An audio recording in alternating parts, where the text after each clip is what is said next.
A Locked On Canucks, Kyle Bound, Trevor Beggs, you're back. Shout out to our sponsors. Shout out to life, man. The sun is coming out. Gonna have a good Wednesday here. They call this hump day for whatever reason. I don't know if, more Mm, people out there doing the deed. mm. It just feels good, man. It feels good. Everyone who's listening to this, everyone who's watching this, I'm sending you blessings, okay? One love, sending you peace. Let's run it, right? Trevor's Notes, brought to you by Kyle, probably the favorite segment on the show. Actually, Comic Corner is a lot better than this. Let's wait for that till the end of the show. But again, here are Trevor's Notes.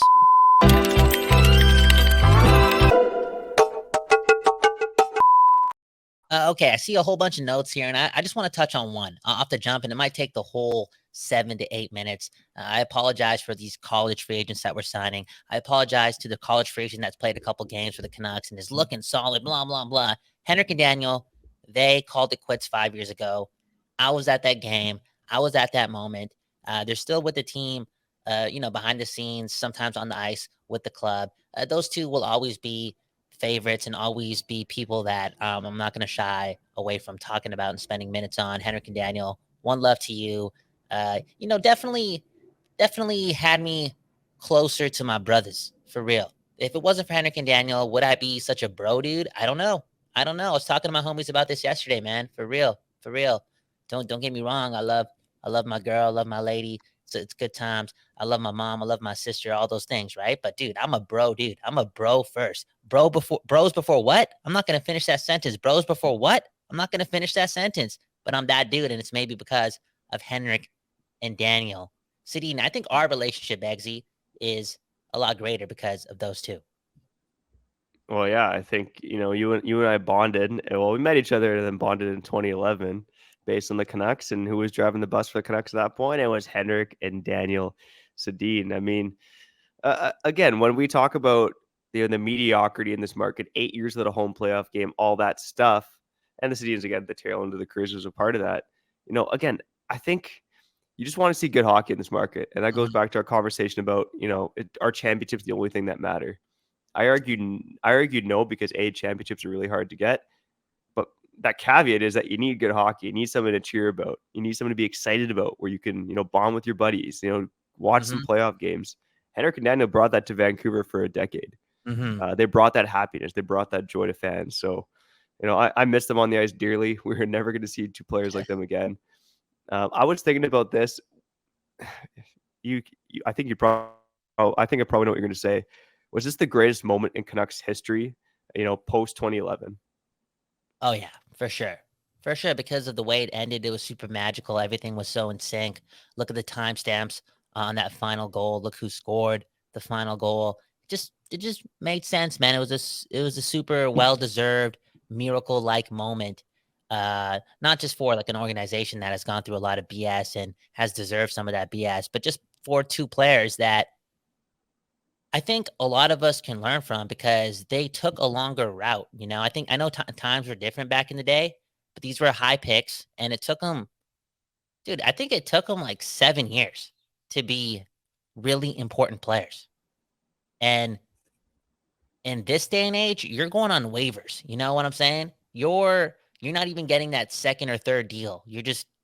We've seen that happen now. Draft picks get. Look what happened with Kratsov. You know what I'm saying? It's like back in the day, I guess there was more patience, and that doesn't surprise me. We live in a very short attention span era in life right now, not just in sports, just in life, yo. For real, get off your phones. One love, one love.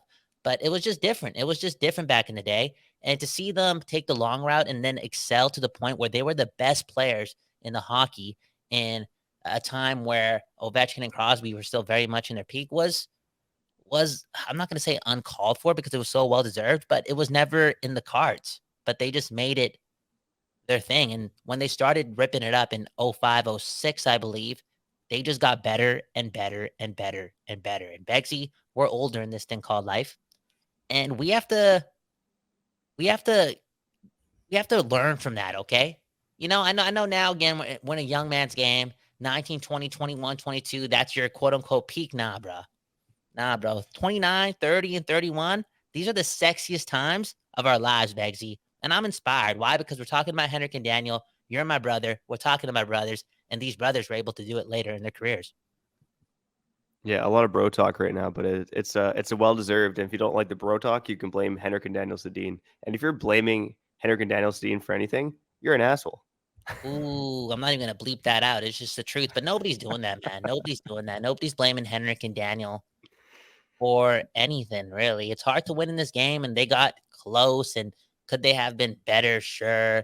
In the Stanley Cup Finals and whatnot, sure. But Luongo was just, you know what I'm saying, bro? Oh man, Luongo, I'm what? telling you, man. For a guy who banned 2011 talk on our old shows, you really Oh, like open dude. up these cans of worms now. You're He was hilarious. so good in those games we won, but he was so bad. He was so bad. He was so bad in the games we lost that it was impossible to win those games based on how bad he was. Yeah, It was one of the most fascinating statistics that came from that series if you really look at it. Like it went to 7 games, but we were outscored by a million goals. Just yeah. They're just I something think we should else. discuss Luongo's legacy on an off-season episode because I find Right. it fascinating. I mean, pretty much Yeah. everyone I talk to over the age of 45 like just doesn't have patience for saying like basically pumping up Luongo for his work at Vancouver. Like they remember the Yeah. playoff failures. Okay, wait, But can I again, oh, go go ahead, go ahead. ahead. No, no, no. My point was irrelevant. Just keep going on this little longer tangent. No, I was gonna switch off the Luongo tangent and just say, this isn't about Luongo. This is about Hank and Danny because Yeah. in case we didn't mention it, it was 5 years ago today. They played their last game at Rogers Arena. A Yeah. magical night where Daniel Sedin scored the overtime winner against the Arizona Coyotes. And Kyle, again, you were in the building for it, man. You were in the building for one of The the greatest games at Rogers Arena in recent memory. I was there. I was there. I remember copping the tickets early that season because I just felt it. I felt it. I felt like, yo, it could be their last game. They didn't even make the announcement, And I think I got tickets because they sucked that year for like $35. And we had Hmm. like 8 tickets. Those were the homies, Shout out to Ember Creek. Shout out to Surrey. Real talk. We were all out there loud and proud. Actually, I'll say 2 things. The worst thing that Henrik and Daniel did for this organization, and we're paying for it now, is co-signing for the Oliver Ekman Larson trade. Okay, those guys are such strong bros. They're probably so loyal. They were just looking out for their boy. They definitely did not watch any Arizona Coyotes games that season. Okay, they effed up. Yeah, They did. great point. They did us dirty, and maybe they should wait another 10 years before they're like playing prominent executive roles for the Canucks. Okay, so I know. I'm not gonna bleep his name out. I know you love your brother Jack. Okay, since I'll give a little speech out to one of my brothers, but give us like a 20-second speech on your brother, on your favorite brother. Okay, like just this today's episode segment is dedicated to the brothers, man. You just say thanks, be grateful, say something about your brother, man. Yeah, Jack's my best friend. We actually live in the same house right now, and yeah, known the guy since I was 5, and had a lot of legendary nights, a lot of legendary memories over the years. Got a lot of common terms of music, lots of other things in life, and the guy was an absolute legend on the night of my wedding. So I'll Oh, keep it at that. The guy is forever a legend for a number of reasons.